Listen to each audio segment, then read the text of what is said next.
listening to Cinemajaw, the greatest movies podcast ever, recorded on location at Cinemajaw Studios in Chicago. My name is Matt K, and with me is... Rye the Movie Guy, and sitting alongside us is KP. Hello, how are you two this evening? Good. Absolutely great, and it's great because we got a great topic this week, Matt.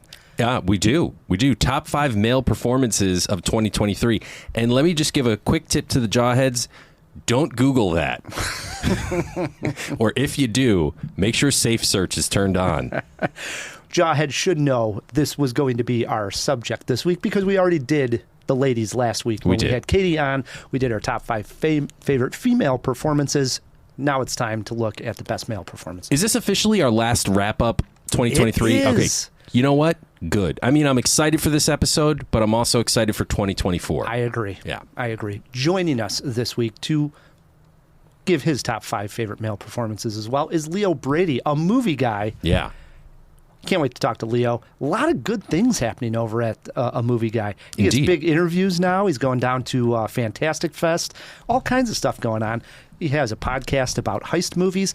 It's a big update. And that leads us into our reviews this week, Matt. We got 2 of them. One of them is a heist movie. Indeed, yes. Lift with the new Kevin Hart vehicle on Netflix. And we are reviewing The Iron Claw. Yes, Iron Claw came out at the tail end of 2023. We have not had a chance to discuss it yet. It's currently in theaters. And it keeps opening a little bit wider right now, so more people are having a chance to see it. This is the perfect time to talk about it. Agreed. In honor of the Iron Claw, Matt, you are getting in the ring with Leo in movie trivia for wrestling movie trivia. Ooh, okay. All right. I might actually know this subject. So, see where it goes. Wrestling movie trivia. Okay. It is still Sam Rockwell month, and that's what we're going to do first. A Sam Rockwell fact. KP? Yes. So we all know Sam Rockwell, pretty prolific dude. And my personal favorite role of his is his role as Zaphod Beeblebrox. Well done. Yeah, I didn't mess up at all. In Hitchhiker's Guide to the Galaxy, Rockwell would say in interviews that his portrayal of Zaphod was influenced by 3 different people. 1, Bill Clinton. 2, Elvis Presley. And 3, Vince Vaughn. That's a weird combination right there. Right. All kind of creepy. I mean, Zaphod is a weird guy. Very creepy. Yeah. Did you read the books? I did not. Okay. We've talked about this before. We have, but I was actually going to get the audio book this year. Somewhere, I'm a big audio book now on my commute, and someone was saying, I saw it on a review, to definitely listen to the Hitchhiker's Guide to the Galaxy. Did Douglas Adams read it? I mean, before he passed? I'm not positive who the narrator is. Interesting. But I hear a good thing, so I might check it out. Cool. Please do. If you do, let me know. I've only seen the movie once. I It's enjoyed good. it, but I would go ahead and disagree with KP on that one. I didn't read the book. I love the movie. The books are amazing. Yeah. I mean, they're absolute treasures. Speaking of amazing, Matt, our next guest, Leo Brady, is just that. As I said, he writes his reviews over at A Movie Guy. Leo, welcome back to Cinemajaw. Jawheads, thanks for having me back. This is awesome. Welcome, Leo. Yes. Good to see you, man. Great to see you guys as well. This is always one of my favorite shows to be a part of. Good. I don't think we've had a bad episode whenever we've done this. I agree. Yeah. I agree. And it's nice to see you in person for the first time in a few years. Yes. And with the lights on, not, with a movie on the big screen playing in front of us. That's usually when we see each other. It's like, hey, how are you? Right. It's like, okay, let's get in the zone and watch this movie right now. Yeah. Yeah. So this is nice. We get to actually kick our feet back and enjoy. And hang out. Yeah, exactly. Are you going to the award ceremony, the CIC Awards, the Windies, as we're calling them, on Saturday? Yes, I'm very excited. As of right now, it looks like I'm going to be giving out the award for Best Director. Ooh, nice. So I'm excited for that one. And, honestly, I'm excited for the food, the menu that they sent us. The empanadas? Man, it got me pumped. I was like... I like a good empanada. You can tell I am a father of a 5-year-old. My wife travels a lot, so it's like, this is going to be my free night out, and I'm like, empanadas, good food, good company, give away some awards. What the heck? We're going to have a good time. I don't know if you know this, Rye, but I signed us up for the animated segment. Oh, I know. I raised our hands. I was wondering because I pulled up the sheet and I'm like, what? My name's already on the sheet. Damn that, Matt K. Sorry, man. Maybe you wanted to give away one of the more prestigious awards, but No. I jumped on animation. I think you gave us 2, if I'm not mistaken. I said we would do both, and both we are doing. Okay. So it's the Sight Unseen and the Best Animated Feature. And I love this award. Get a load of this, Jawhead. Sight Unseen. What a great award Fantastic. that our group gives out. It is for people, the Voice Award. You could be in animation. It could be in a documentary. We've saw it in the sci-fi movie Her. Yep. So there's various reasons, especially nowadays, where just the voice performance should be recognized. And I get that that'll probably never quite happen at the Oscars, but it Right. should happen at critic groups. Don't you agree? Yeah, totally. I mean, I'm excited that stunts and other awards are starting to be given out to people for different categories, because it is about time that those movies get acknowledged on a different level. Yeah, so I think this is great. I love that, like, Helen Mirren's one of our nominees this year for Barbie. I mean, Yeah. you know, it's allows for things to be sort of obscure and new and fresh in terms of your nominations. And yeah, I'm excited to see who the winner will be. I think last year it was like Isabella Rossellini for Oh, right. what's it? Marcel the Shell. Yeah, Right. yeah. So there's that's where my vote went, yeah, too. same. So I think it's a great thing. That Although we're doing. Jenny Slate was also... Right. Yeah. From Marcel. Fantastic. Yeah. Sometimes it is tough to pick. You're right. For the jawheads who want to know, like, our full list of nominations, I'll throw it in the show notes. Yeah, you could go to the website. We have a new website for the Chicago indie critics. Right. They should definitely go there. It's chicagoindiecritics.org. Yes. And KP, can you remind me, throw it in our notes so I don't forget to put the link in? Ryan, can you remind me to remind Matt? That's Leo, how it will you works. remind Ryan to remind KP to remind me? Ryan, yes, Ryan.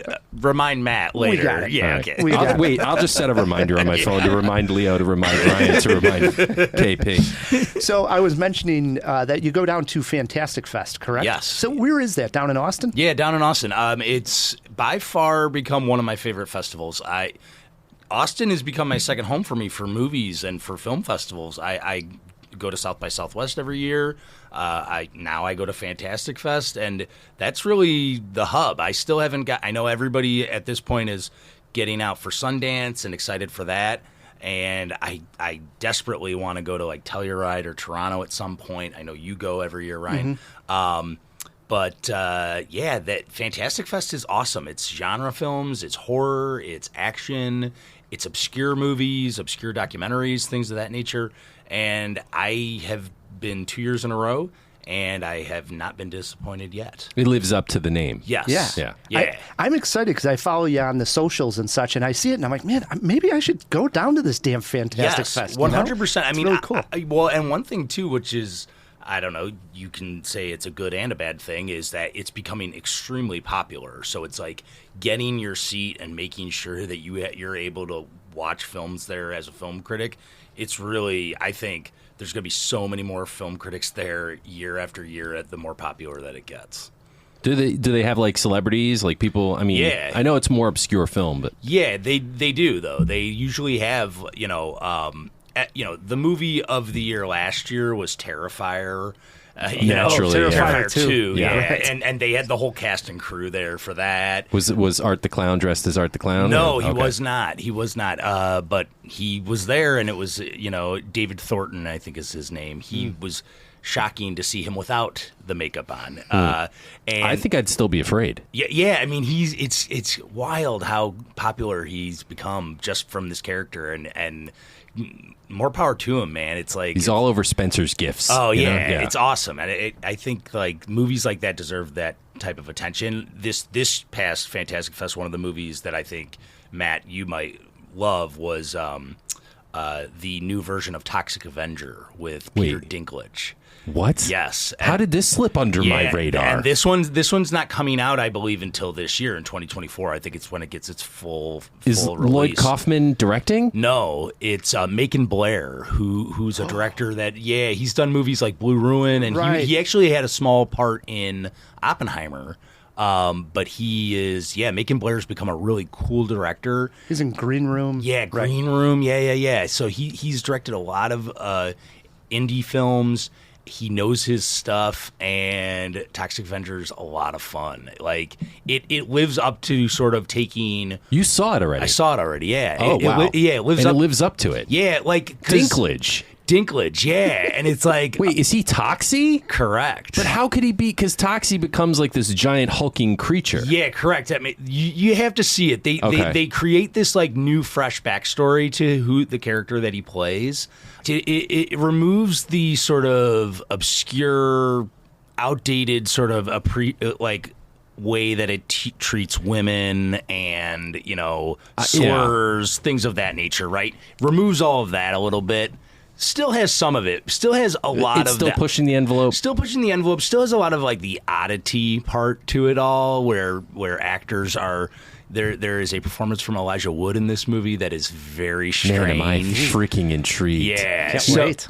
You know, this guy didn't know who Lloyd Kaufman was. All right, I know. I tell the story a lot, but man, it bothered me. Well, and I can't have your back on this too long because I had not seen Toxic Avenger until I knew I was getting a chance to go to Fantastic Fest, and I was like, okay, now I have to watch Toxic Avenger. How about the car scene when they hit the kid on the bicycle and then they throw it in reverse and run over his head and you see the head explode? Yeah, there's none of that. There's none of that. Yeah, because it does stick more to a story about Toxie sort of getting his moment. You had me sold at Toxic Avenger, and then you put the Peter Dinklage cherry on top. Yes. Okay, I'm in. Yeah. I'm in. There are other actors in it that I won't spoil. Okay, nice. Yeah, but yeah, so Fantastic Fest. I mean, that was their opening night movie, and that sort of gives you an example of they're putting out a different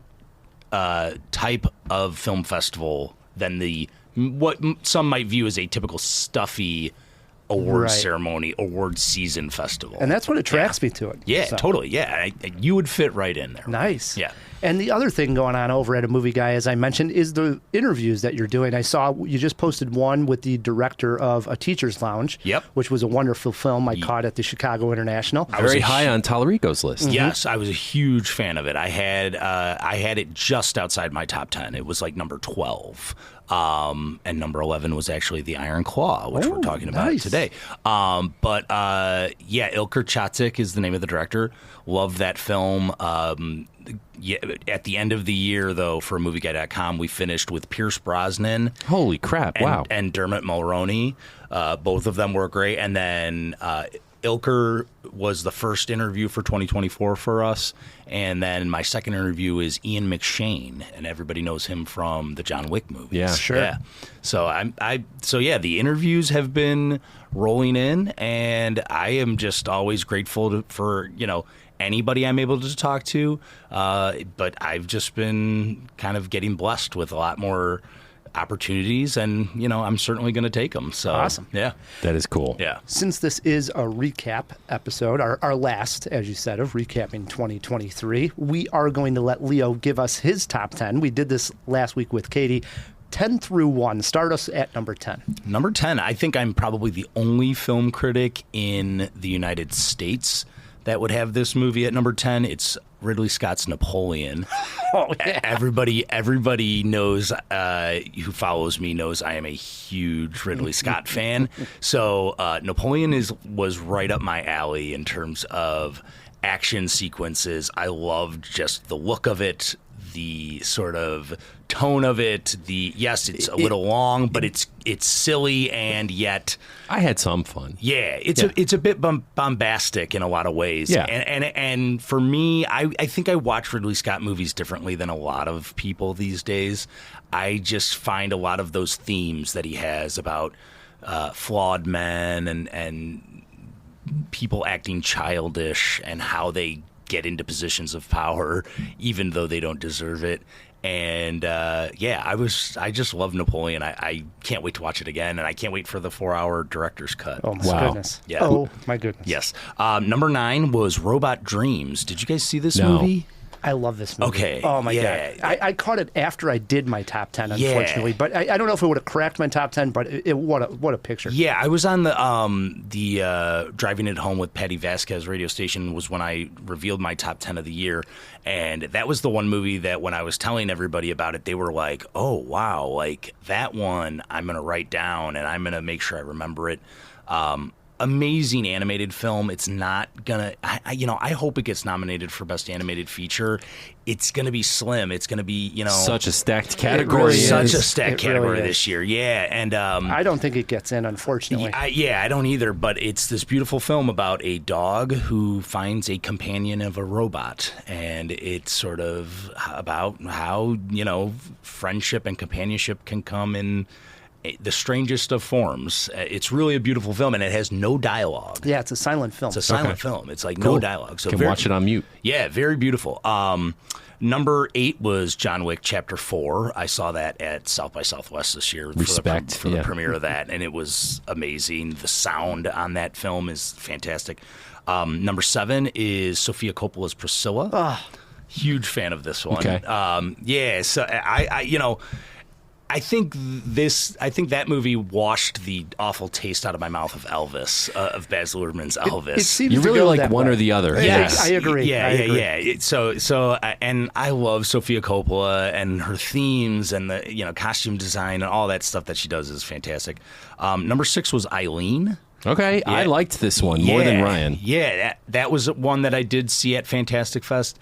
I'm again kind of like how I'm a sucker for Ridley Scott films. I'm a sucker for Anne Hathaway. I mean, I'm a sucker for Thomasin McKenzie. Okay, there you go. So it's like the two of them in this movie. I just found it to be just absolutely riveting. Yeah. I loved the twist at the end. I Yeah. thought that was just bold. Another great Boston movie too. Number 5, Past Lives. I think everybody's talked about this Good one. movie. Yeah, very good. Number 4, Poor Things, a movie that I had not seen until I think like the very last week of the year. I mean, it took me quite a while to see it. Yorgos Lanthimos, love his vision, love all of that.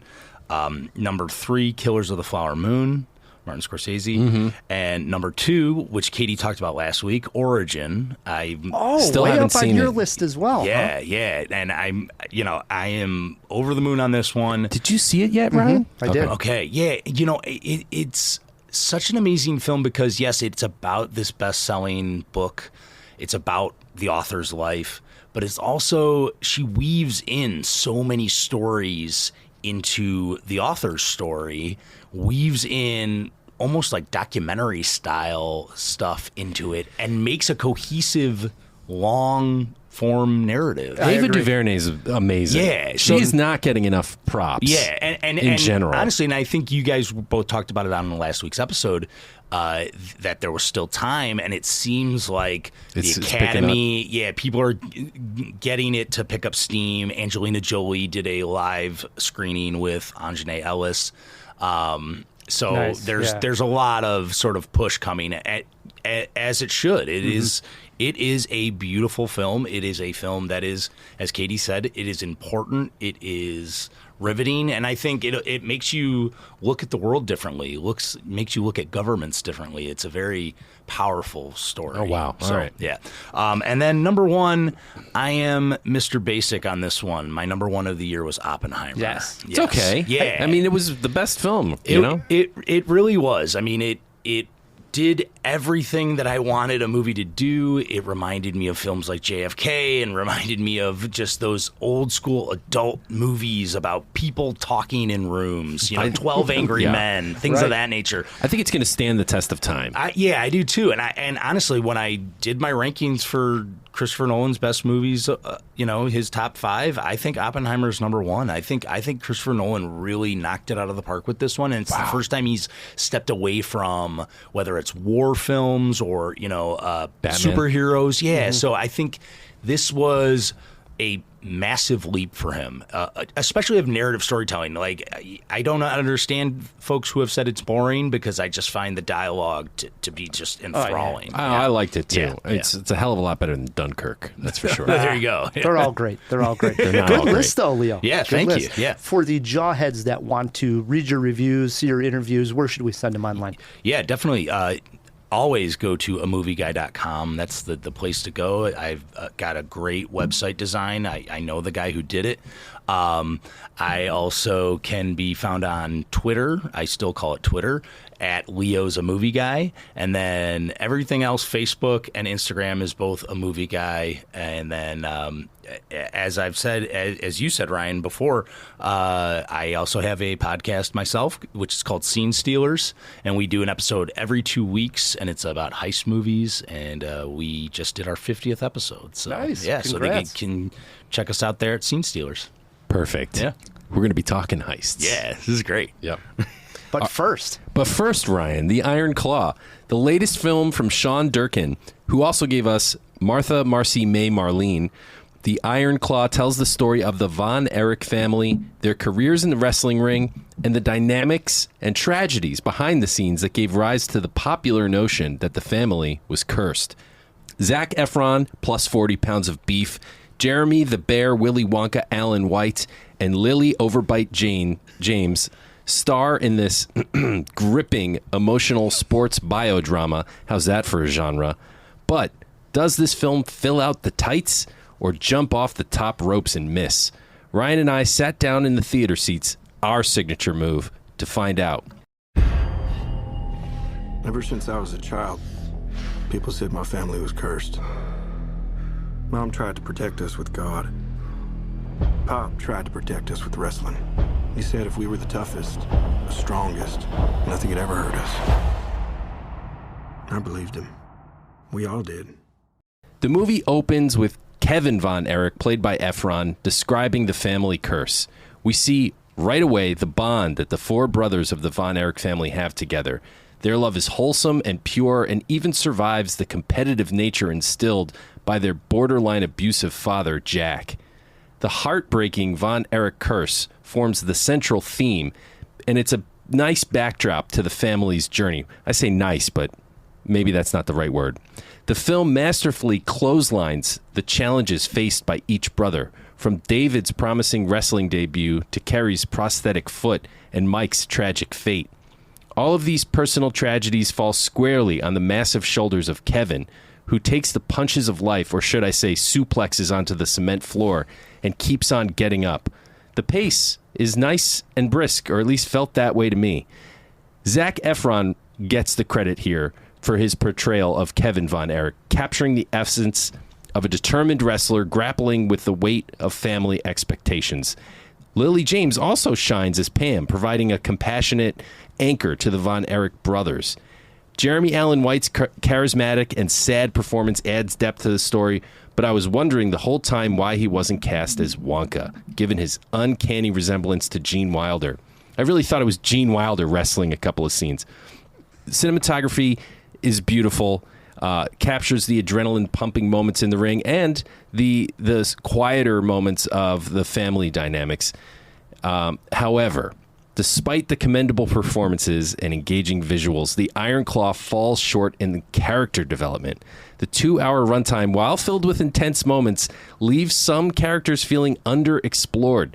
The complexity of the Von Erich family's relationships deserved more nuanced storytelling with deeper insights into their individual struggles and triumphs. Also, I just have to say this, it's all a bit depressing. I'm honestly not sure what the takeaway is intended to be other than keep on keeping on, which I suppose is a good message. If you like a good wrestling tearjerker that also sports a portrayal of the nature boy Ric Flair, then I say to you, woo! Everyone else, this might be skippable. Oh, no, skippable. Skippable. Bite your tongue, Matt K. Skippable. This was also just outside my top 10 of the year. I loved The Iron Claw. And I had mentioned on my letterbox, and I think this is where I wanted to start, was what an appropriate title for the movie, because it's the finishing move of the Von Erich, especially the dad. But the Iron Claw is felt throughout the whole entire family. These brothers feel the pressure from trying to live up to their dad's expectations and his passion every day of their lives, and it literally crushed the family. The claw, his claw, and that pressure he put on his own sons literally devastated this family. And it's one of those dual titles that way that is just fantastic. Yeah. I love this movie. Yeah, same. I mean, Matt brings up some really actually good points. Thanks, on Leo. this one. I am a huge fan of it too. I gave it 4 stars. I think it is a amazing film about America. I think it speaks to sort of American men, the way fathers and sons, treat each other, the way fathers have raised their kids in certain ways, and certain, especially during the 80s. But I do think there is probably a version out there where Jeremy Allen White's character gets a little bit more talking, a little bit more dialogue, a little bit more moments for us to understand each kid. Yeah, like what led to his depression. Correct. We don't really, obvious, other than the obvious physical. Correct. Yes, which I had never known about. I mean, I knew the story. You do a simple Wikipedia search about the Von Erich family, and I knew about those little bullet points. But I do think the direction is what really makes this movie soar, because I think Sean Durkin finds this way to take a depressing story, a complex story, and finds this way to make it more than just the standard, my dad put all this pressure on me. There's a little bit more to it about the expectations we put on ourselves. Moira Tierney's performance, as well as the mother, is really, it's not just a father thing. It's a father-mother also kind of she stands by his side. Yeah, thing. that relationship is underexplored too. Yeah. You get a notion at the end of the movie that maybe their relationship isn't going to last, and this is a historic thing you can look up and find out. They did get divorced eventually. Okay, yeah. Although the movie doesn't go there. No, but they don't really give a good reason. Throughout the whole movie, they dote on each other, and they seem really committed. And then, I don't get that ending was almost not earned. Yeah. See, and again, I think what's earned is the full story. I think this whole story of this family, it sort of encapsulates that and gets all of that right. I think it's the minor details that maybe Durkin didn't want to make it a 3-hour movie, and he probably is thinking to himself, I have to find a way. And again, I was shocked to find out that there's one son that's not even talked about in the movie. Right. Yeah. There was another Von Erich. There's another Von Erich left out of the entire story. So it's he clearly wanted to strip away stuff and make sure to tighten it down to just get the nuts and bolts of it.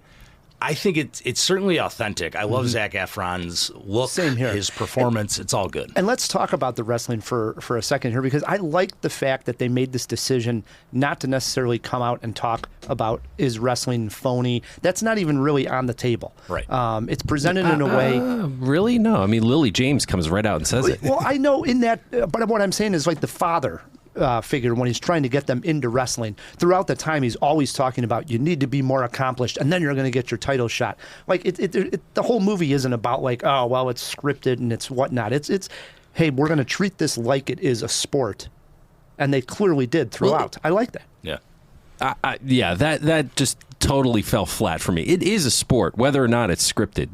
They're performing real feats of athleticism in the ring. Oh, I say one of the most harrowing moments in the movie is I think it's Kevin. Now I saw this a month and a half ago, back in the time, so I'm a little foggy. But it's they go outside of the ring. Yeah, it's Kevin Von Erich. It must be he gets Efron. suplexed outside of the ring, and he is clearly hurt. And you can only imagine.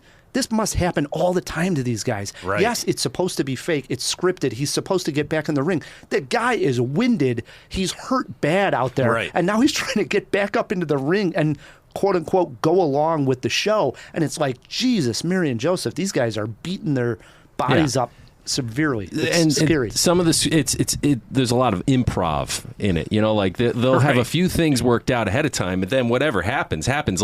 When Undertaker and Mick Foley are at the top of the cage in Hell in the Cell, and Undertaker chokeslams him through the. They didn't know that the chain link thing would open and he would fall down that far. Yeah. That was 15 feet. Well, and I love that you brought up that part too, because this legitimately prompted me after the movie ended to do a Google search of wrestlers that have been paralyzed in the ring, because I was like, how have more guys not like severed vertebrae or there's definitely been some injuries. There's been injuries, but they look out for each other. They really do. I mean, it's fascinating to think about the stories that we don't know about and the injuries that these guys have that end up affecting them in the long term, and those things. It was touched on in The Wrestler, right, with Mickey Rourke, but those sort of things are not really focused on enough. I think wrestling is a sport. But what's interesting is just talking about that, looking at the parallel between wrestling as a sport and this relationship that the Von Erichs had with their dad is almost identical. So, for instance, he gets hurt in he still feels the need to go along with the show. He's not going to stop and say, like, dude, I can barely walk. I can barely breathe. He's going to get up and get into the ring. Criticizes him right afterwards. And that's the point. Yeah. And then that parallel with that's how they live their whole life. Even when things aren't going right and there may be depression, they're not bringing this up to their dad because they got to go along with the script. Yeah. And unfortunately, the script of life in this case. Yeah. Yeah, I mean, not to spoil anything, there's a few times when various characters reach out to their parents for emotional support or help, and they are just rebuffed. They're just like said, you guys go work that out. There was just the culture of Texas, perhaps, or maybe it was the era of the late 70s when men were men or whatever the hell it was. There just wasn't any of that. Even the mom doesn't really become emotionally available. She hides her emotions. Maybe that's the dad's influence on the mom. I don't know. Yeah. But I just wanted a little bit more from this, man. It just was a little lacking for me. Well, let's talk jaw-dropping moment. I am going to go into spoiler territory. It's not that big of a deal, but it is the detail of the Texas tornado, which is played by Jeremy Allen White. The bear. To come to find out that this guy, this wrestler, Kerry Von Erich, who I actually watched as a kid wrestle, because he made it to the WWE more like our time when we were younger and watching wrestling. It was getting into the Hulkster era. He was in that era. He wrestled missing a foot. He was wearing a prosthetic. Unbelievable. Never knew it. Literally Never knew is it. incredible. Yeah. So I went home after seeing the movie. I was just stunned. Yeah. And I watched YouTube. You can see some of his matches. And I'm like, how is he running into the ring and doing those ridiculous moves, knowing that he's missing a foot and it's just a prosthetic? Yeah. It boggles my mind that he went, and that had to be so painful. Yeah. Oh, my God. Can't imagine. Literally incredible. Agreed. My jaw-dropping moment is that as well. I guess for me, it's more about because I didn't know this detail about the Texas tornado. So when they pan down, like, obviously we know this movie is tragic at this point. It's like the beginning of Act 3, really. And you see his injury, and you're like, oh, Jesus Christ, this is like Requiem for a Dream. It's really terrible. So that was my jaw-dropping moment. Just the aftermath of the motorcycle ride. Tough one. Yeah. Anything that we didn't mention that you want to highlight here? No, I mean, for me, I go back to Moira Tierney's performance. There's a couple moments, and you touched on that, Matt, where she has these moments to tell her husband to stop. She has these moments to bawl her eyes out and to show her vulnerability and show that she is heartbroken and can't believe all of these awful things keep happening to her. And she sucks her tears up and looks in the mirror and wipes it away and puts her black dress on it. And it's like some of the most shocking stuff I've seen that I had seen of 2023. I think it's those moments that Durkin caught the gravity of just how painful it all is and how painful, as you said, a toxic sort of way of teaching your kids to toughen up and just get over it and don't cry. And I think that message was hammered home at the end. Yeah. It's sad. The dad almost was a good dad. Yeah. Like he did instill like this need for them to be great, but right. Yeah. I will say I was hoping that my jaw-dropping moment was going to be the Ric Flair moment, because we do have an actor play Ric Flair. Yeah. And I was a little let down. I mean, Ric Flair is fantastic. They should have got the real Ric Flair. It's kind of hard to be that guy, right? Yeah. Nobody's Ric Flair but Ric Flair. Exactly. Absolutely the best. For a movie poster quote, I went with A family drama that wins by submission. Wow, Ryan, Love that's really good. I'm really disappointed in my quote because I'm going to be honest. I think you guys have twisted my arm and gotten an extra point out of me. Hey, don't gouge our eyes. Yeah, I said interesting-ish, but I want to revise it slightly. This movie will body slam your Kleenex box. I don't know. There you go.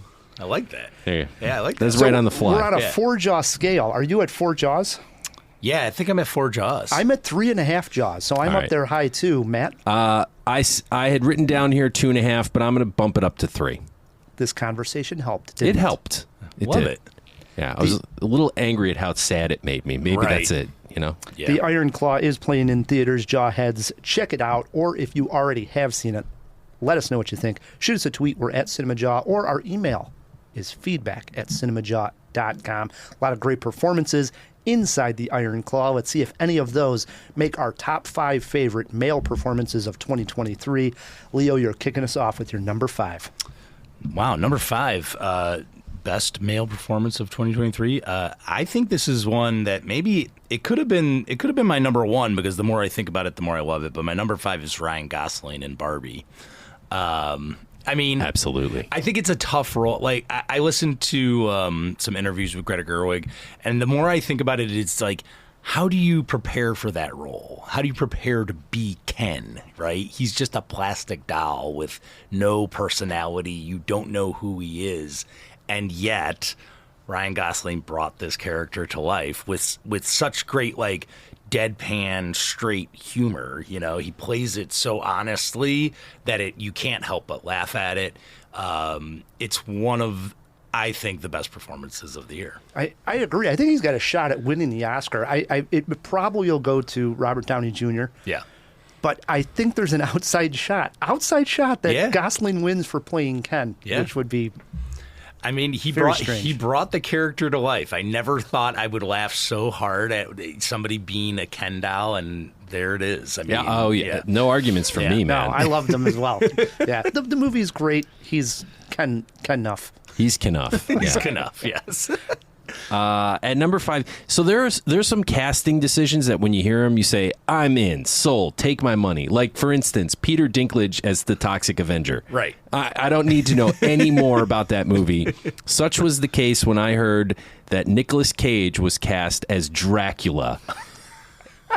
This is not being talked about enough. So at my number 5, I have Nick Cage as Dracula in Renfield. Wow. Not I forgot necess- that came out in 2023. Not necessarily a great movie, although I did have fun with it. You're not wrong about this. But he is great as Yes, Dracula. yes. I could watch another one of those, or even 2 or 3. I think that's where, like, the letdown of that movie is because, like, I just wanted wall-to-wall Cage as Dracula. And what we got was Cage as Dracula, but then, like, this whole other story about right. mobsters. And You got Aquafina. in Yeah. there somehow. Yeah. So it's like, yes, you are not wrong about this, Matt. I'm looking at my list, and I might need to change it up. No, I really like that Nicolas pick as Cage well. should always be on your list. Yes, well, yes, you'll see a little bit later. He had a great year because Yeah, he was in he did. Dream Scenario as well, so we'll see. Yeah. I like it. My number 5 pick, last week I had, I think at number 5, the young girl from The Creator. And I like to go out with a young pick here. This was nominated for CIC Award, the Windy Award for Breakthrough Performance. Yeah. And it is Dominic Sessa, the kid from The Holdovers, Yeah. who plays Angus. And I just rewatched it. I actually did it in 2 parts and finished the second part last night. And man, this movie ended. I was misty-eyed again, totally into these characters. Like, I love Which the eye, 3. Ryan? This eye? Both eyes were misty. But I love all 3 of these characters and watching them together. Mary and obviously Giamatti's character Yeah, and Angus. right. I mean, they're so wonderful. And know that this is his first role is literally incredible. He was great. I think we're going to see a lot of this guy I hope so. Yeah, in he the did. next coming years. So, Yeah. Dominic Sessa, my number 5. Awesome. All right. That swings it to you, Leo. Into our 4s we go. Yeah, number 4 for me is Andrew Scott in All of Us Strangers. This is a movie that's, we talked about Iron Claw. That's a heartbreaking movie. This is also a very heartbreaking movie as well. Has romance, but it really is about this man sort of reflecting on his parents who he lost when he was a young kid. And that movie wouldn't work without Andrew Scott's performance. If he really does carry the whole film, and I know that like Claire Foy and Jamie Bell they all give, and Paul Mescal, they all give great performances, but Andrew Scott is sort of this carrying of weight, carrying of emotion, carrying the romance of it because he's attracted to Paul Mescal's character. It is a beautiful romance, but then also a very heartbreaking film about loss and finding somebody to be there with you as you go through all this loss. Yeah. Yeah, his performance, I really do hope he kind of sneaks in for a Best Actor nomination. He is sort of a guy that I haven't really paid attention to. I know he's been in some of the Skyfall James Bond movies. But I was going to say yeah. that. He was completely off my radar, and everybody's talking about Andrew Scott, and I love his performance here. Yeah. I didn't know this guy before. Yeah, and he really is sort of the reason why I think All of Us Strangers is a pretty phenomenal film. No arguments here. Yeah. All right. I was when you put Napoleon at number 10, that's where I wanted to have it, right? I was so hoping I could bookend this year because Beau is Afraid was my number one movie, and I was hoping like Ridley Scott, Napoleon, Joaquin Phoenix. It's got all the, everything going for it. Just missed for me. Yeah. And Joaquin, I didn't think was very strong in it, but he was in Beau is Afraid. Yeah. So that's my number 4. Like, total beginning to end, like anxiety dialed up to 11. Yeah. And he never drops that like totally like wired attitude for the whole movie. It had to be exhausting to film that movie. I can't even imagine. But man, what a performance. He is just like screaming and like everything around him is terrifying. I've talked about it too much. I love that movie. That's my number 4. I'm a huge fan as well. I think this is one that should get more award recognition at It's the not end. gonna. It's not No. going to. It came out way too early in the year. If that thing came out in like November, I think he'd be maybe up there for a nomination. Yeah, perhaps. too obscure for people, right? Ari Aster's just entire Well, Toni vision. Collette got the Oscar for Heredity. No, she didn't. No. Oh, she didn't? She No. didn't. That's another very wrong moment in Oscar Yeah. history. Who got it? Was it Meryl Streep or something? No, but I mean, she didn't even get nominated. She didn't even get nominated. Oh, no Yeah. shit. I thought she did. No. Yeah, no. But yeah, was a shame. Honestly, I don't see enough people talking about Patti LuPone. I think Patti LuPone is also really good in Beau is Afraid. Yeah. And yeah, dude, he's awesome in that. I think he's doing two totally different things with Napoleon and with Beau is Afraid. Oh, obviously, yeah. But yeah, he's great in Beau is Afraid. That's his show, man. That's great. Yeah. So my number 4 pick comes from a movie we didn't discuss here on Cinemajaw, Ooh. even though we wanted to. You were excited to see this one. We missed it, and then I caught up with it afterwards, and it's downright hilarious. And the performance is... I was unfamiliar with this actor from Always Sunny in Philadelphia, but at number 4, I have Glenn Howerton in Blackberry. And... Oh, yeah, I did want to see that one. Yes, obviously about the BlackBerry phone. Right. And the actually kind of like strange idea and goofballs, might I call them goofballs, who created the first smartphone. I think we did talk about this Did we? movie. Yeah, I think we did. Oh, we did? Okay, we had discussed it only, but KP Matt, you is didn't not see it. it. No, Oh. I still haven't seen Okay. it. So maybe I just gave my review of it. I believe so. It was a review-o-rama week because Okay. it was product movies. Okay, I maybe think it it was. was the same week as the Cheeto movie. Maybe I'm just thinking that Oh, Matt yeah. Matt missed this one, maybe then. But Glenn Howerton plays this guy. So number one, he has a bald head in the movie, which I've come to find out now that I'm familiar with Glenn Howerton. The guy's got like a great head of hair. So that's already hilarious that the guy's in this like this bald look. And he plays this businessman who meets these goofballs that are about to take the first smartphone, public. Yeah. And this guy is just outrageous. I mean, it is intense. He is screaming at everybody the entire time. And I mean, every line delivery, you just want to laugh out loud at Glenn Howerton. Right. And now I'm like a super fan of this guy. After seeing him on a couple of talk shows, I do think he sneaks in possibly for Best Supporting Actor. I think that would be a a nice nod for him. Yeah, that would be huge. It'd be big for IFC. It'd be big for a small, Canadian independent film. I think he's got a shot. Yeah, I do too. Yeah, he's great in it. He brings a lot of energy to that role. Like as you said, it's like Gordon Gekko, but with smartphones in a way.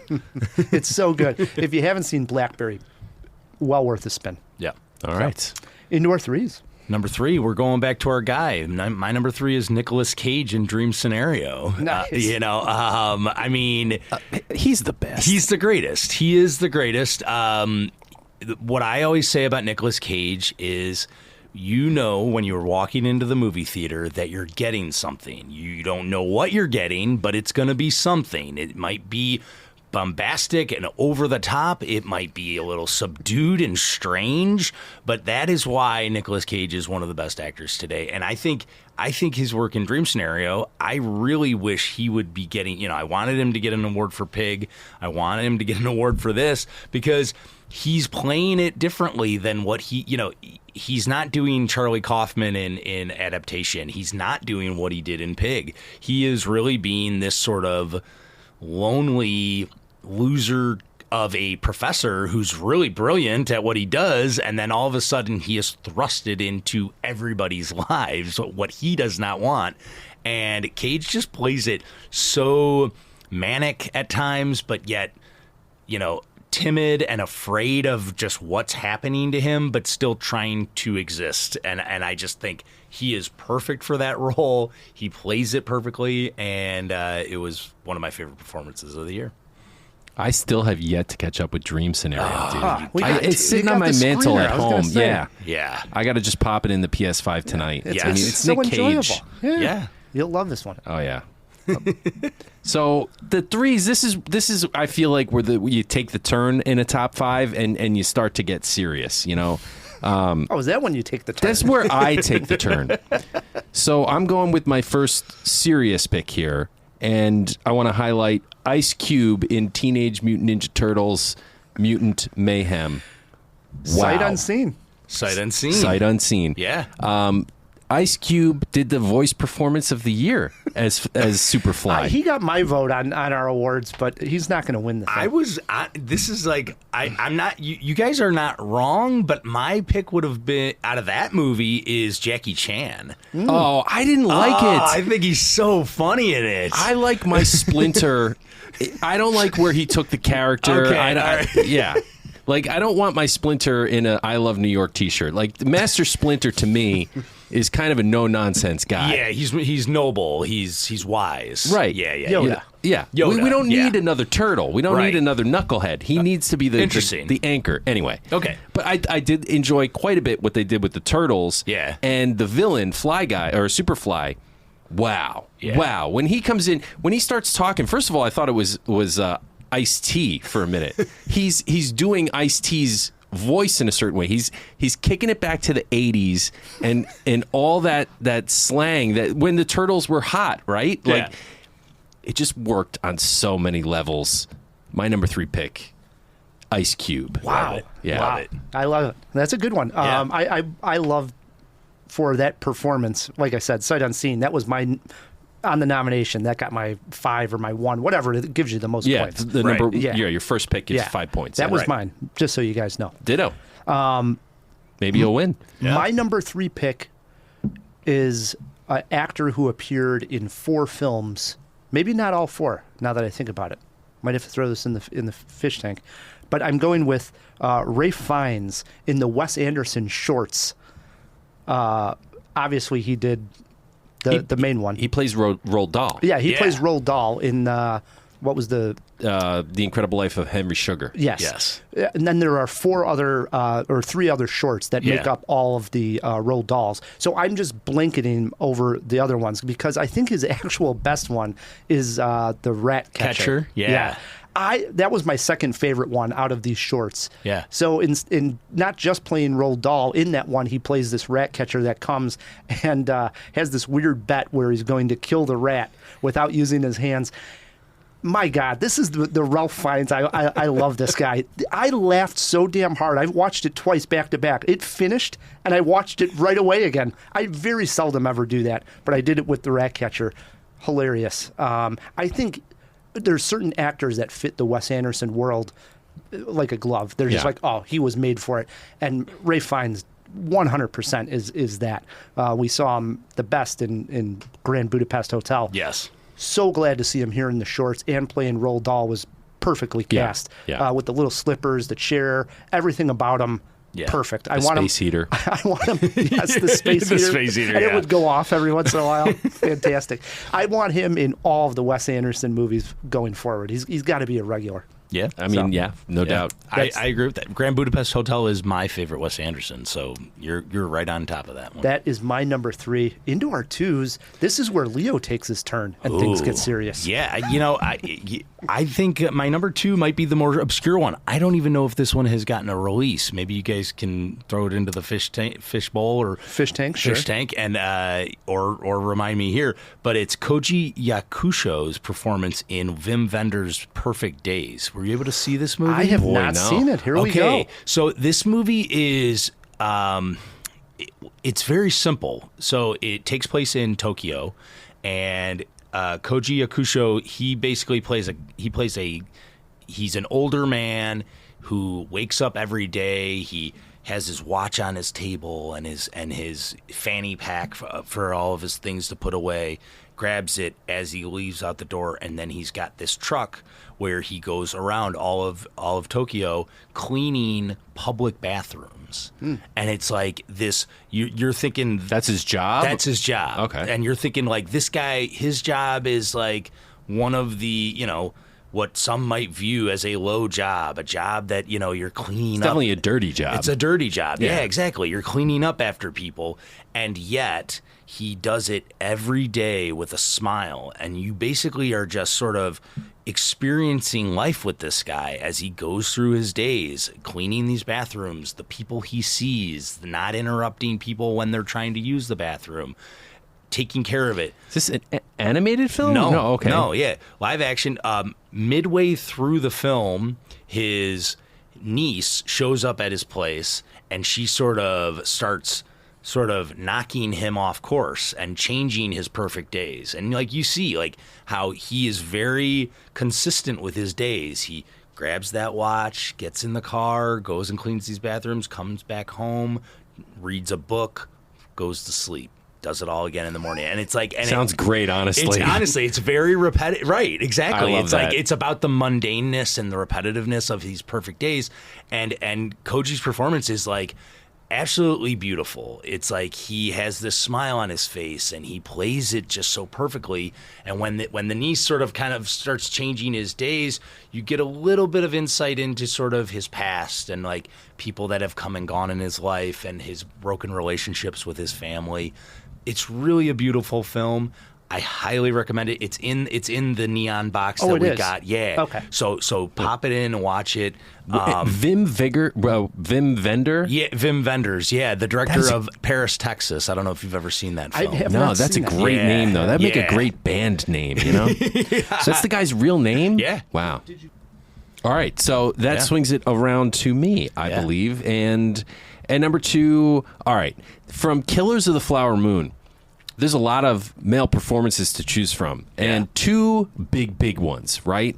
And it's easy to say that De Niro has never been better, and I don't think he has, but honestly, I think you have to give the nod to DiCaprio. If you had to choose one, DiCaprio, for him to like contort his face, and he plays a very dim-witted character, which, I'm going to give Leo the credit. He's not a dim-witted person. And I suppose he's done that before with Gilbert Grape, but it's been a long time. Right. So I just think like the way he acts with his face, because he doesn't even say a whole lot. Right. He just brings so much to that movie. The movie, it's bloated. Let's be honest. The movie is bloated. But without DiCaprio, it completely collapses. Like, even if you keep De Niro, without DiCaprio, the movie collapses on its own weight. Yeah.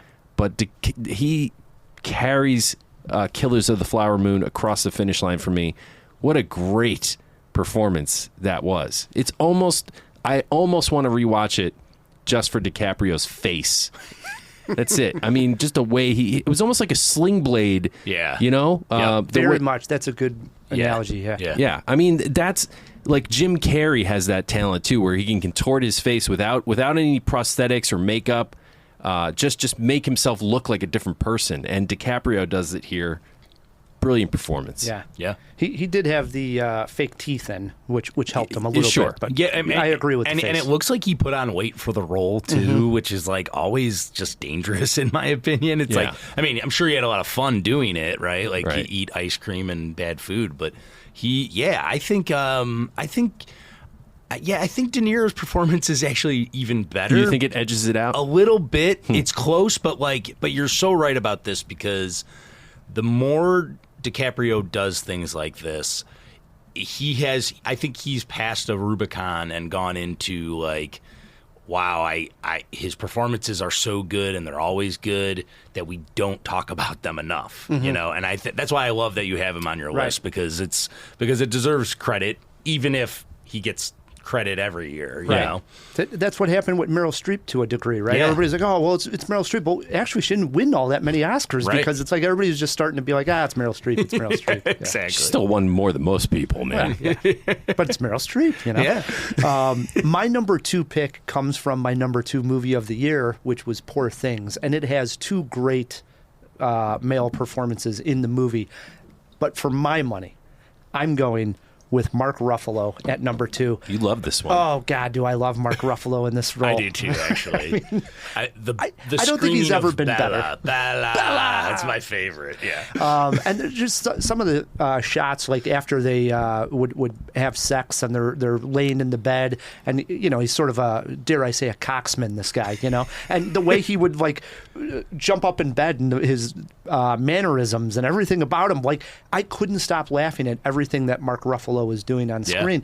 And it was just such a joy. And it's a different type of character than we've ever seen from Mark Ruffalo. He's never that kind of bizarrely humorous character that I can ever recall. He's done some funny stuff before, but not like this. This is a bizarre, hilarious character through and through. Every single line is funny from the guy. And his first meeting with her, and when he wants to, like, sort of like, quote unquote, steal Bella and go on this adventure, that entire exchange between the two was fantastic.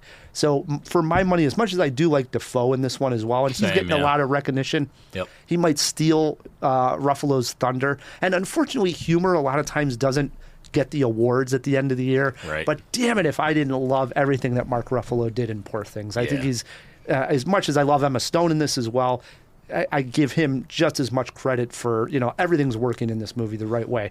And he's one of the reasons why. I love me some Ruffalo. Yeah, I agree with Ryan on this one, too, because it's one of those performances I like to call infectious. You just watch him having fun up there, having so much fun that you're like, wow, I'm enjoying this. When we reviewed it, or I reviewed it on the show, I talked about the dance sequence that takes place between Ruffalo and Emma Stone. I said, well, it's at that point the movie's just working.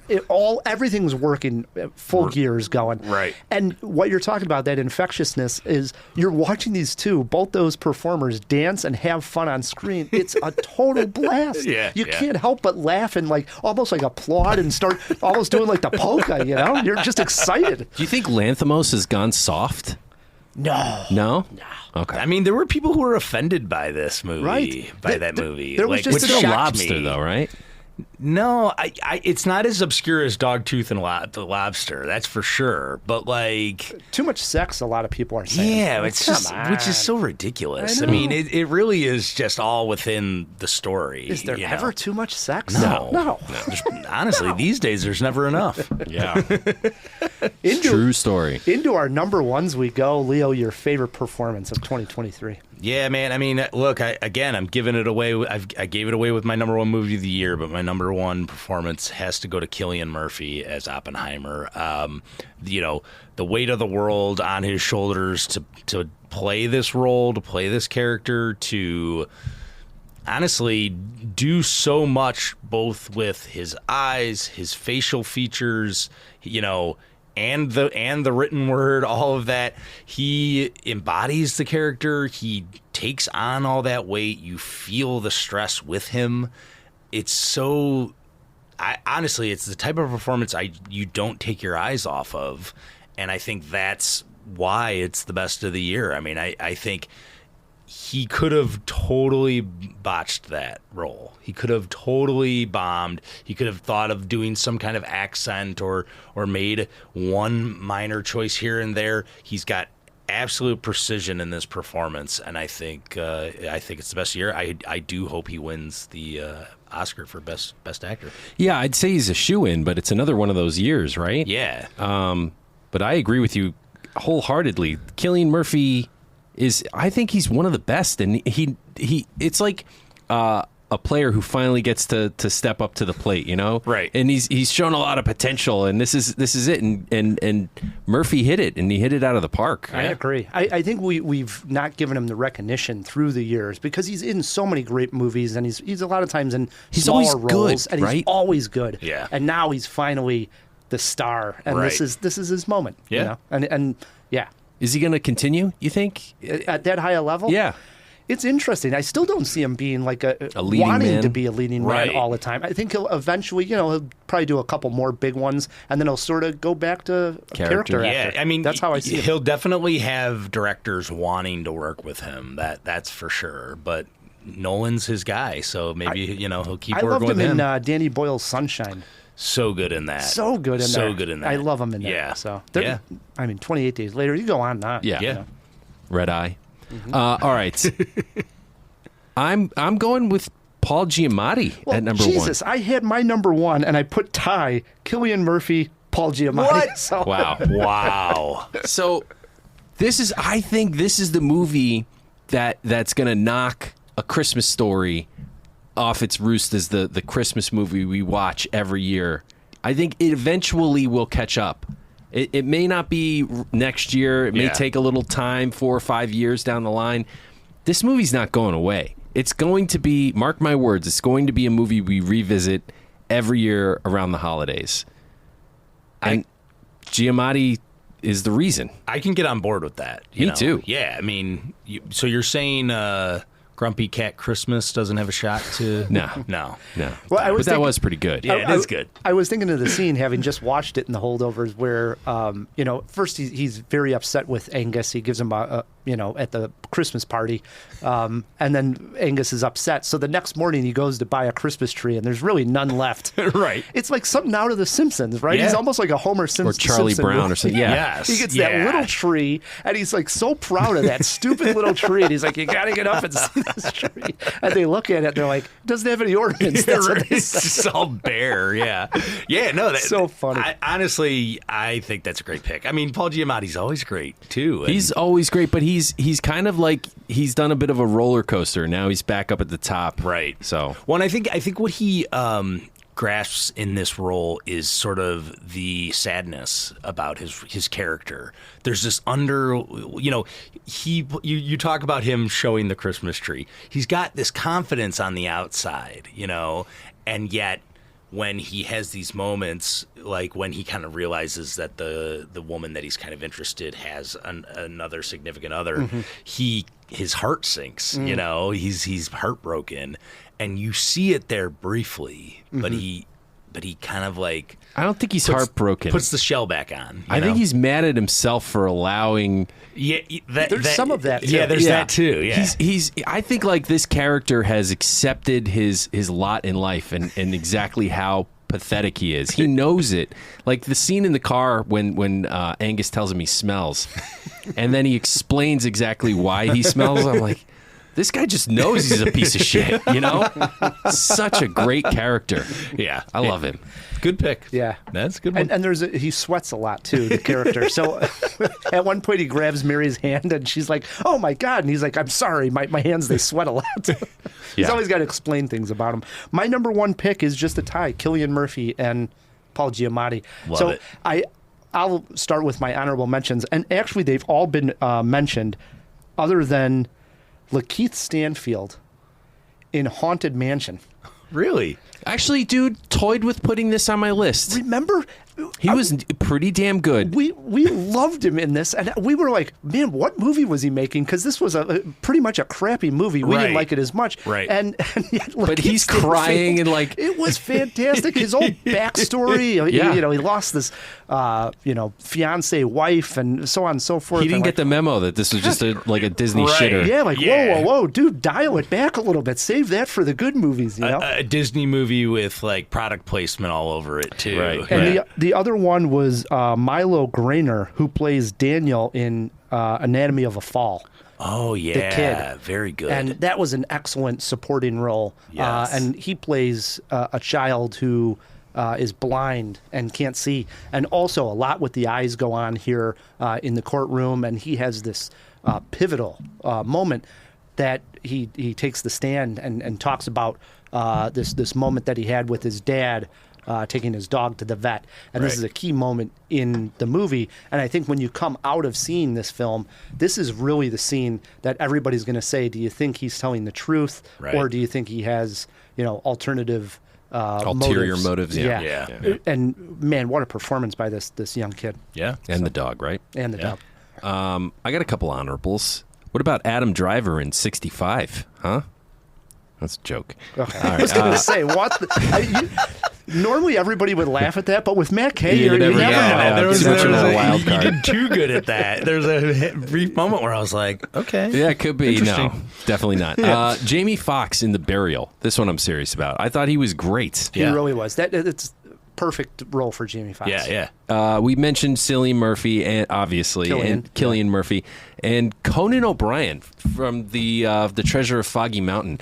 I loved Conan in this movie. What movie is this?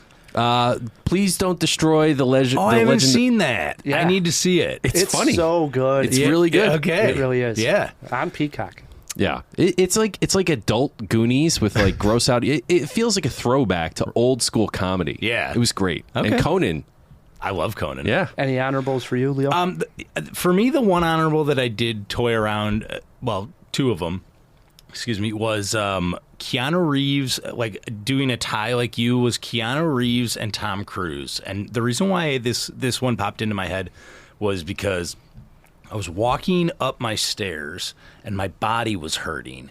And I was saying to myself, those performances are from guys who are even older than me, and they just beat their bodies up and throw their bodies around in John Wick Chapter 4 and Mission Impossible Dead Reckoning. And I don't know how they do it. I do not know how they do it, and I think performances like that deserve the credit that they should get. So those two performances would be a nice little tie. And going back to Jamie Foxx, I thought Jamie Foxx was really good in They Cloned Tyrone. Really I haven't seen it. Yeah, very interesting, but I think his performance is the one that stands out the most. And like he's funny. He's kind of this riff on blaxploitation movies and sort of cocky. He plays like a cocky pimp, and it's absolutely hilarious throughout the whole thing. So so those would be my other honorable mentions there. Nice one. Yeah. Jawheads, if we missed your favorite male performance of 2023 and you have Twitter pulled up, shoot us a tweet. We're at Cinemajaw. Our email is feedback@cinemajaw.com. We're taking a quick break, and when we come back, Matt is taking Leo on in wrestling movie trivia, plus a look at the new Kevin Hart vehicle, Lift. Stick with us. Let's all go to the lobby. A hidden gem that does not get brought up enough in Sam Rockwell's filmography is The Way, Way Back. In the movie, Sam plays a character who works at a water park and befriends a young kid who, is in need of some friends. Sam is ultra fun in this picture, and this scene proves just that, as he constantly tries to keep everything fun and upbeat. No, I know I keep asking you, but when are we getting new employee T-shirts? 2 years from yesterday. No, all joking aside, and this makes me self-conscious about my body. It's not a place that I want to be. Disappoint me, kid. You're late. You plan on making a habit of this? What? You're fired! But I just... You make a valid point. Welcome back. It's benefits. You waste an exorbitant amount of time. You know that? Suit up! You don't look too pumped. Come on! Let's get pumped! This is the place where dreams are made or destroyed.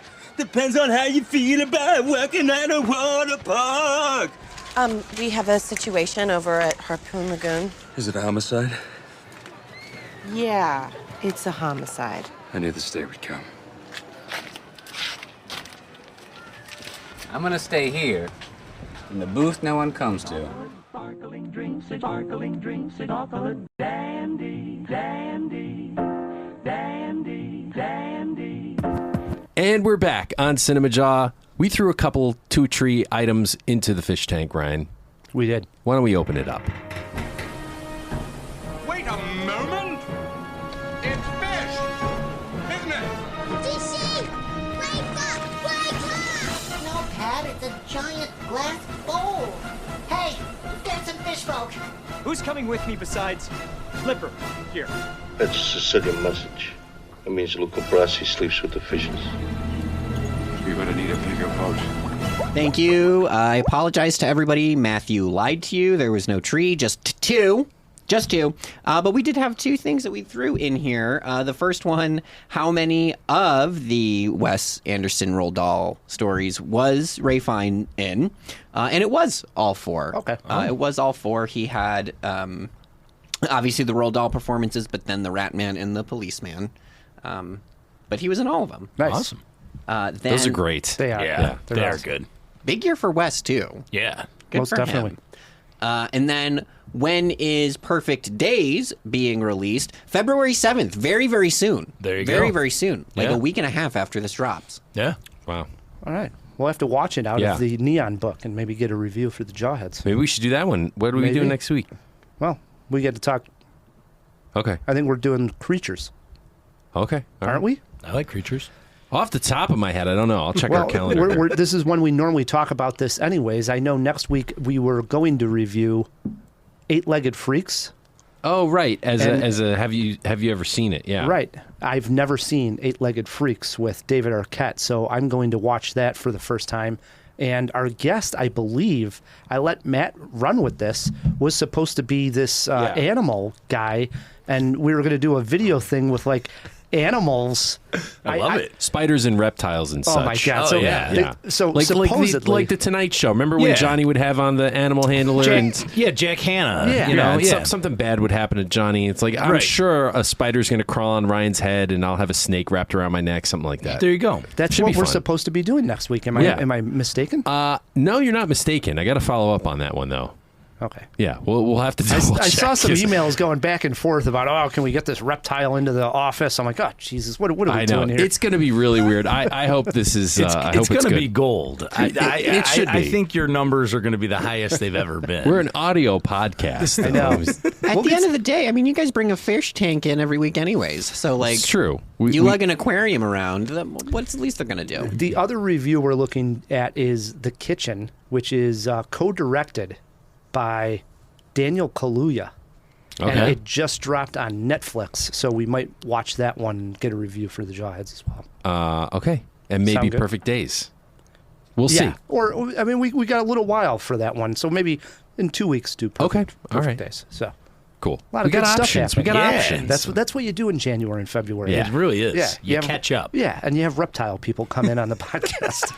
Get the numbers Reptile up. handlers. We're not letting anybody from the Illuminati in. Yeah. Not reptile Yeah. people. When it goes south, just let it be known, Jawheads. It was Matt Kay's idea. Hey, but Eight-Legged Freaks is going to be great. Oh, we're gonna watch that one for sure. So, all right, that was everything in there. That's KP? all we got. Jump back in there. Can do.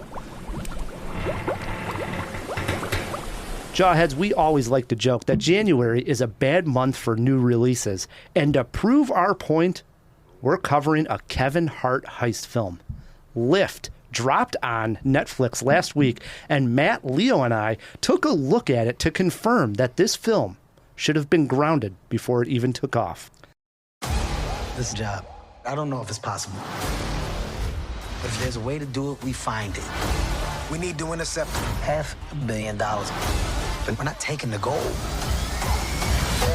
We're taking the plane? The whole plane? It's kind of hard to take half a plane. Nice.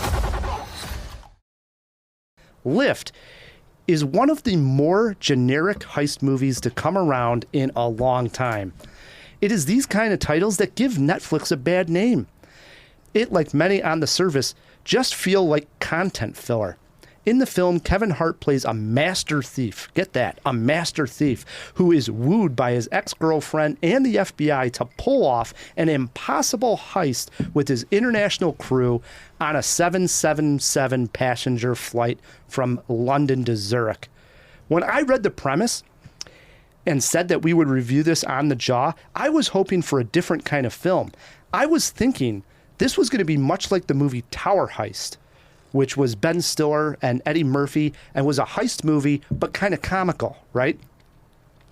But I was wrong. Lift, directed by F. Gary Gray, is serious in tone. Kevin Hart and his team of thieves are not funny at all. The result was nothing short of terrible. Are all of us on the same page? I don't think Matt is. I'll start with Leo. Did you hate this as much as I did? I hated this movie. Yes, thank you. As somebody who, on so many levels here, as somebody who has a heist movie podcast. That is a very specific thing. Yeah, and as somebody who, I'm a fan of some of F. Gary Gray's movies. F. Gary Gray directed Set It Off. You know, that is a favorite of ours at Scene Stealers, and this resembles none of that. I don't know who directed this movie. I don't know what Kevin Hart was doing. I'm right there with you, Ryan, where I was expecting it to be a little bit funnier. And I think the whole time the movie is fighting against itself because you can tell that it wants to be funny, but it's never funny. And it's just run-of-the-mill heist stuff that we've seen before. It's never thrilling, and it's never making me think, oh, something bad's going to happen to these people. It didn't feel authentic. None of it. I felt bad for Gugu Mbatha-Raw for her performance because she seems to be just doing her best that she can with it. And I was quite happy when it was over, and I was not shocked that there were some twists that happened towards the end. I think it's an early front runner for one of the worst of 2024. Matt, what movie did you guys watch? Seriously, I'm not going to sit here and tell you that this is the best heist movie I've ever seen or it was the best Kevin Hart movie I've ever seen. I sure hope not. Yeah. He always plays the lovable loser, and here he gets to play like the charismatic leader. Right. All right, so I like that turn. Okay. I also bought the relationship between him and, by the way, it's Interpol, not the FBI. Oh, totally yes. bought Wow. that relationship. That changes everything. I Well, like it the movie does. a lot now. It does. It changes everything. Yeah. Anyway, I totally bought into that romance, and I found it like cute. Yeah. Was it like was it mind blowing? No, but it was cute. And now let's get to the players in the heist. I thought each and every one of them were perfect. They were cardboard cutouts. They're archetypes. Yeah, yeah. But that's fine. They were fun and interesting. No, they weren't. Yeah, I thought they were comedy. Who? I liked the pilot. I liked the hacker. I liked the guy who was always like jittery. The safe cracker. Oh my god. No, I liked all of them. I really did. The twist at the end. I'm not going to say I didn't see it coming, but I didn't completely see it coming. I really thought when we get the faux ending, like that was it. Right.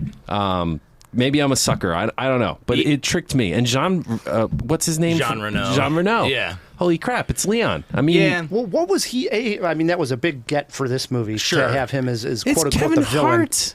But also Sam Worthington. Like, what a weird role for Sam Worthington. Like, what was he thinking taking this? I mean, you're dancing around the strangest one of all, which is Vincent D'Onofrio. Oh, right, he's in this as well. He doesn't even have I don't know what his purpose was. His character was the shapeshifter, right? He could get in multiple disguises. They don't even put that whole disguise thing to the test. Like I didn't even understand why he was there. He's just there. Well, he has to see. I'm going to explain it to you, Leo, because you have a heist podcast, so Yes. this might come into play. Yeah. They needed to bring the components of this device that would cloak the plane's radar signature. Right. Okay. Yeah. So they could pull off the heist. Yeah, I got that. Okay, so one of the components was hidden in a oxygen tank, right? Right. But you can't just bring that on unless you're disguised as an elderly gentleman who needs oxygen. Okay. Maybe you're right. I missed that part. You are correct. I missed that part. The opening of the film, and I think this is what probably grabbed Matt's attention so much, and this is why he liked it so much, is which was a bizarre opening, was they were going to steal an NFT. An NFT. Great. I love it. I knew it. Didn't I tell you? This is why Matt was going to and like what's this movie. What's that guy's name from Spider-Man? The guy that plays Ned in Spider-Man? Yeah. His name is Jacob Batalon. Okay. Yeah. Is a Banksy type character, you know, with the mask, with all the cameras. I knew you liked this part. What's wrong with it? Oh, I thought it was so terrible. Yeah. I mean, number one, the whole idea of exactly what's going on. But they weren't really stealing the NFT. Exactly. They weren't stealing the NFT. And this Right. the whole idea of it was just ridiculously and it's just a dumb way to start the movie. And the boat chase didn't seem authentic. The way they were able to open up what would you say? It's like the dam walls, Yeah. you know, to keep from flooding. This opens in Venice. So somehow they have control of that. Makes absolutely no sense. It does if you got a hacker, Ryan. I mean, the girl with the dragon tattoo could do it. Right. Well, and why not this crew? Yeah. Well, and I think I get. I'm with where Ryan's going on this, where these Netflix movies tend to look so fake. The green screen stuff, the set design, it's just all looks like they're in a sound studio. It looks like they've never stepped outside and seen sunlight. No, you're right. There are moments where they're there. They are actually there, but it's like the other stuff. I mean, the whole airplane sequence at ridiculous. the end, I really was just ridiculous. like, this is gone off the rails at that point. Wow, 100%. Yeah. Yeah, I thought this was complete garbage. I mean, the other thing that I didn't like is I couldn't even follow exactly why they needed to have Kevin Hart's team necessarily involved. The plan got so complicated. Yeah. They're going to actually make a plane stealth mode. Yeah. And they're going to go through all of that. At that point, just let Interpol do the damn deed. Why get Kevin Hart involved in all this crap at this point? Right. Because it's so convoluted, the whole plan. What's convoluted about it? They got a one's going to be stealth, and what are you talking about? I mean, the thing was ridiculous. They got a criminal dead to rights. Like him and his whole crew is going to go to jail, or they can pull this job for Interpol and take down a bigger criminal and earn their immunity. They made a deal. I mean, you know, you guys hate this, huh? Oh, I hated it. Oh, I hated it. I was not a fan of it. I mean, about 20 minutes in, I was like, oh, man, I called this for Cinemajaw. Like, I felt so bad. I was like, God, this is like the worst movie I've said to review on Jaw in years. I kind of liked it. After I got done watching it, I texted my co-host, and I was like, I think it's going to be a while before we do anything with this Lift movie. So Wow. yeah. And I mean, like, a heist movies podcast. Yeah. You would imagine, like, you cover every heist movie that comes along. Right. You don't Skip miss this any. one. Right. Yeah. And honestly, I felt the phoniness of it in this one. And I think that's like a big problem because F. Gary Gray, he also did the remake of The Italian Job. Right. You know, and again, he did set it off. So he knows what he's doing with heist movies. And it felt like that whole ending sequence where they're like at his villa, all of that just looks so phony and bad. And I just was like, this is not the same director that had made those other movies. We got to talk about this part, too. I liked it. What a joke. I mean, I liked it. It was a great set piece. So they put this... I like the plane stuff, too. Go on. This moment on the bottom of this plane that they've made into stealth mode can make a billboard, like an electronic sign. Right. Yeah. Absolutely stupid and meaningless, other than it's going to come up in the movie somehow. It's plain as day. Like, okay, this is going to obviously, it's in there for a reason. Right. And it does, and it's just such a ridiculously dumb, stupid part. But not the way they actually use it the first time, but when the plane crashes and sort of the, what would you call that? The second time, you know, the follow-up joke or reveal of why they use the bottom of the plane. Wah, wah, wah. Like, that's when I'm like, okay, this movie really sucks and sucks bad.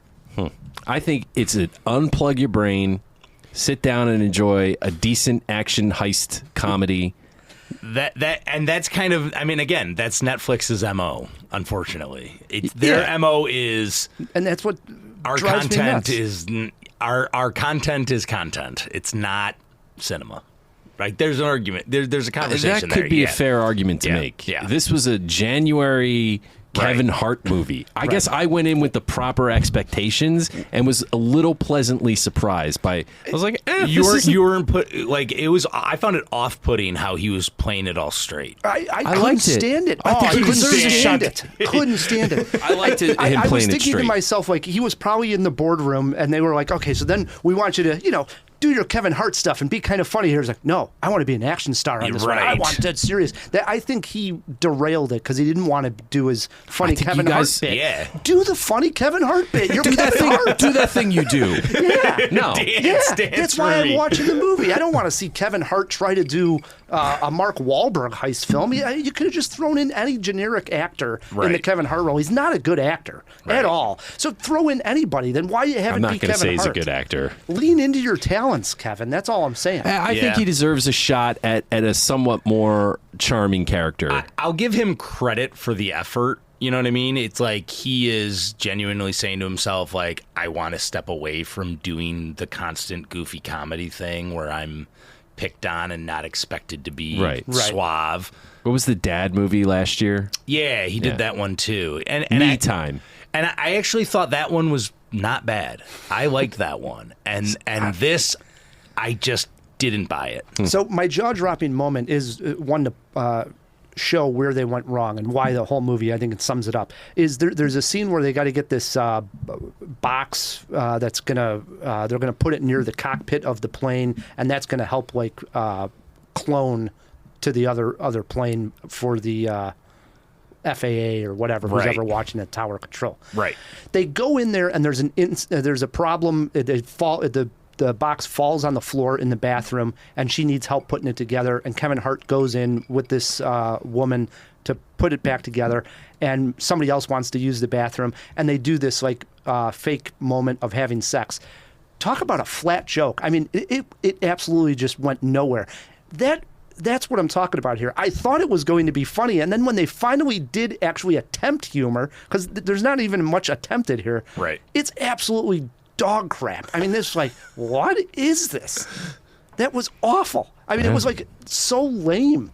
Really lame, Matt. I mean, really lame. Like, I feel bad that you like this. I don't know what happened. I mean, like, what happened to me? I wasn't offended by any of it. I think I just had the proper expectations. I wasn't expecting it to be a like laugh out loud comedy. I was on the way here freezing my butt off because I biked like an idiot, and it's winter in Chicago. I was thinking to myself, am I really going to go for the first time ever 0 jaws on a movie? Wow. I'm that low. I'm at maybe a half a jaw on this. Where are you at, Leo? I'm at 1 jaw. Yeah. Wow. I'd go 2.5 maybe. I'd say go ahead and give this a spin. No, I mean, don't do it, Jawheads. If you're just looking for something stupid to watch, there's other stupid stuff that's more entertaining than this. That's all I'll say. I liked it. I liked it. All right. When you like it, you like it. Yeah, right. I liked it. Hey, you're allowed to like it. Ebert loved Fat Albert, just for the record. Loved it. Ebert also said that Home Alone 3 was the best Home Alone. True story. And it's Roger fucking Ebert. Yeah. Critics make mistakes. Yes. All right. So in I know. in honor of the Iron Claw, we're playing wrestling movie trivia. All right, let's do this. Ding, ding, ding. In one corner. You in the steel cage. In one corner, weighing 293 pounds, Matt Kay. You're not too far off.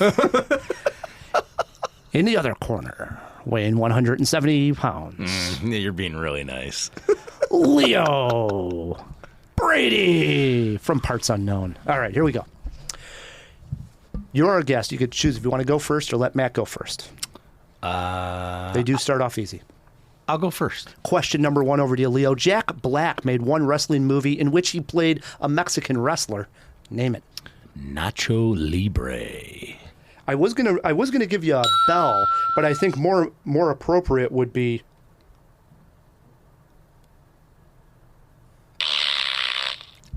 I don't know if you remember, he farts in the movie all the time. I don't remember. I thought you were calling it a dud, and I love Nacho No, Libre. no. I love that I don't know if movie. you remember, sometimes he would make a wrestling move in the ring and he would just fart. He would let gas go. Just such a silly movie. Yeah. I It's love a very silly movie. Very silly. Love it, though.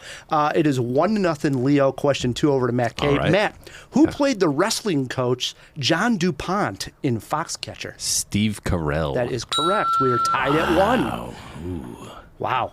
Anybody's match at this time, Monsoon. We go over to Wow, a Leo. gorilla monsoon. Wow. We go over to Leo for question number 3. Does that It make looks him like he's Mean sweating. Gene Okerlund? I guess so. I was doing my Jesse Ventura, actually. okay. No.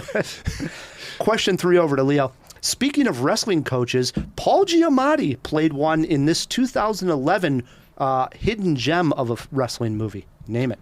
Win-win. And it's a win-win for Leo Brady on that one. I It's would have 2-1. gotten that one wrong. Leo. Question 4 over to Matt. Matt, in 1989, a film came out called No Holds Barred, which starred this wrestling legend.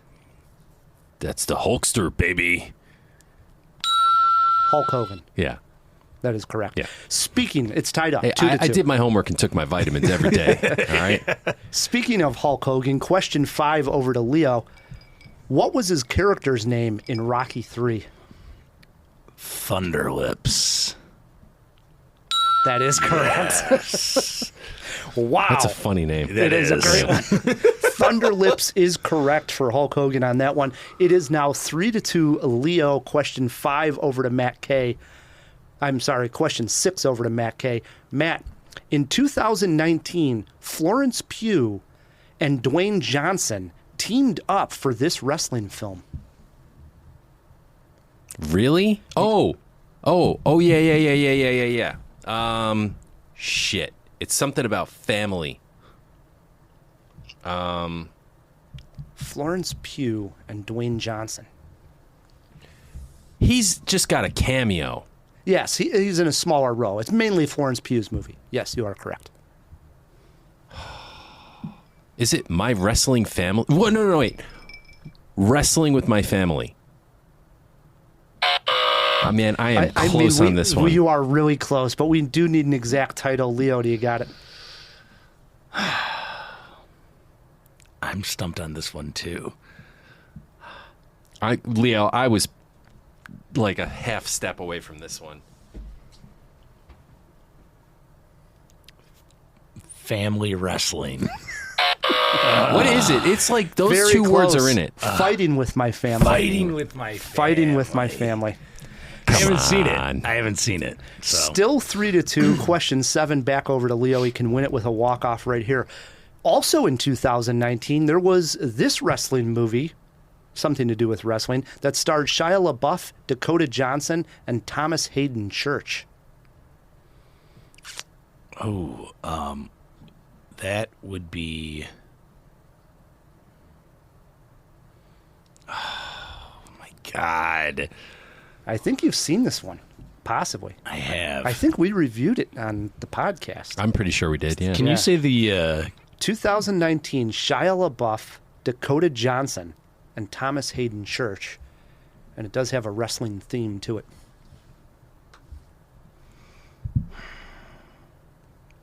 Man, this played at South by Southwest. I'm blanking. Can you make a sandwich with it? Am I on the right track here? You okay. can. That was 2019 was the LaBeoufissance. Yeah, it was. Because I was thinking of... Go ahead. You were thinking of the other one, My Boy, right? Was that what it's called? American Honey. American Honey. No, Honey Boy. Oh, Honey Boy. Honey Boy. You're right. Yeah. But he was also in American Honey. Yes, he was. Right. Yeah. A lot of honey with this A lot guy. of honey and a lot of LaBeouf, you Yeah. know? There's nothing I like better than honey in the booth. I think I've got it. I know the name. It's Peanut Butter Falcon. That is correct. What a turn of events. Just got it. I just was like off the top ropes. Unbelievable. He's hitting Matt and he's giving him the finger. He can't be hurt. Question 8, the last question of the game. And Would this tie it up? It's tied now. It's 3-3. tied now. Yeah. So the Pressure's last on. question is over to Matt K. You can win it here, Matt. The great Matthew Modine played a high school wrestler in this 1985 classic teen film? Name the movie. Oh, that's not fair, man. This isn't pro wrestling. And you threw in DuPont, too. I was going to give you shit about that. Hey, this is Greco-Roman wrestling. It's different. Wrestling, as they say. Yeah, it's a whole different thing. It's wrestling. It's wrestling. Win-win wasn't... no, you're right. You're I right. had multiple. As long as it's wrestling. All right. You write the goddamn trivia every week. Wrestling movie trivia. All right. 89, Modine? 85, Modine. 85. And he plays a high school student. Oh, who's a wrestler? Yes. Shit, no. All right, I'm off. I was thinking some kind of wonderful. That wasn't Modine. That's Eric Stoltz, right? I think so. Shit. 85? Wow. He's a high school wrestler. It's not a Brat Pack film, right? Like, there's no... I'm not giving hints here. Yeah. I want Leo Brady to win. He doesn't seem too confident here. I am not. I am not confident about this. We might have a deadlock. I can't come up with it. No. Man, I just don't know. Thank you. One more time. You blow it! Oopsie. Sorry, Seth. We got Seth Rogen laughing, too. I don't know this. I don't know it. No? No. That is I was one when this movie came out. Deep cut. We were looking for Vision Quest. Vision Quest. Never even heard of it. I've heard of it. I've never seen it. Son of a gun. So it comes down to a tie. We call it a jawbreaker here on Cinemajaw. Yeah. The question is this. Age of Mickey Rourke, who played Randy the Ram in The Wrestler. Age? Age, closest to. God. Okay. So just based on Iron Man 2, which came out like 2 years after The Wrestler. Yep. Which was like 2014 or 13. And he must have been pushing 50, if not 50 then. So that was 10 years ago. Mickey Rourke's probably almost 60 years old. I'd say he is 59 years old. Lock him in at 59. I'm going to go with 55. Gentlemen, Mickey Rourke is 71 years old. Jesus. Wow. We give that to Matt Kay on a jawbreaker win. Wow. Unbelievable. What a match. What a match. This you got revenge. I think I beat you last time. I'm so sure you did. I The usually winner by knockout and new heavyweight champion of the world, Matt Kay. I think that's boxing, but I'll take it anyway. Yeah. Well, you know. Wow. That was something. That was That was great good. matchup. That was good. Really good. Yeah. You had me in the figure 4 leg lock there for sure. It was like up and down. You didn't know who was going to win. Yeah. When Leo DDT'd you, I thought you weren't getting up, but you got right back up. Yeah. You just got to keep getting up, Ryan. Yeah. Boy, what a pile driver. Yeah. And this isn't scripted. No. It's a pile of something anyway. Brings us to the end of a great jaw. First and foremost, we got to thank our editor, our producer, KP. You know, I would not be anywhere else other than at Cinemajaw. And as always, plugging Pancakes and Booze, February 24th this time at Reggie's. It'll be a fun art show. Don't forget to put that link on our notes. We didn't put the link we said we would put in last week. I in the know, notes. because I couldn't. This time I will. Please. We said that last week. I know. I'm the one always saying, like, let's just not mention the links because then we don't. But you know how you write in our picks on the note? Just throw in the links. Then I actually used to do that. I know. That used to be one of the things I would do when I was ticky-tacking away. So helpful. So helpful. We also want to thank the Patreons. Thank you for supporting the show. What? KP's got something else. We forgot. I meant to say this in the fish tank. Matt, you were going to demonstrate your masculinity to all of us on the show. We're going to do it as an extra. Okay. Yeah. Well, at least let's plug the extra. What are we going to do? So I am going to record a movie roundup. And at the end of the movie roundup, we are going to see Matt's brute strength of trying to rip a phone booth in half. A phone book. Not a that phone would be booth. Incredible. It's not even a big phone book. It's a catalog, Okay, really. so this is actually still pretty impressive. It would be very impressive. You got how many pages? Can you look at the back? let's I see. doubt it has a page number, but if I'm looking at it, 415. No. Yeah, I mean, that's what it says. There's no way that's 415. They're very thin I pages. can eyeball it and pages. tell you it's not 415 pages. It's not Dostoevsky. Hey, you want to count them, but man? I guarantee you this is not 415 pages. That's You what the, agree with that's me, what the Leo? book says. I mean, this is maybe 150 pages. The pages are all numbered. Do you think they skipped a few? I mean, Jesus, Ryan, it's 415 pages. There you go, cover to cover. I'm paging through here. We go from 200. Well, sure as shit. All right, maybe there's 415 pages. They are very thin. It's like the Bible type it's pages. like a phone book. Yeah. All right. Matt's going to rip this thing in half. With my bare hands. I mean... We're putting it on Patreon, so if you want to see that, join us. Oh, we're going to video it also? Why don't we? Yeah, okay, so we'll video it also. We'll put that on Patreon. We're also doing a movie... So the only people that could see me embarrass myself are the patrons. It's perfect. We're also going to do a movie roundup, getting to a few more movies, including Foe, which is out on Amazon Prime, and a TV show that I want to talk about. So join us on Patreon. Go to patreon.com/Cinemajaw. If you can't support us that way, you can always leave us a review. Yeah, just click a button wherever you're listening to this. There's usually a little heart or star or something like that. Click it. It helps us. It means a lot to us. It sure does. Until next week, I'm Ryan the Movie Guy. I'm Matt Kay, and keep on jawing about the movies.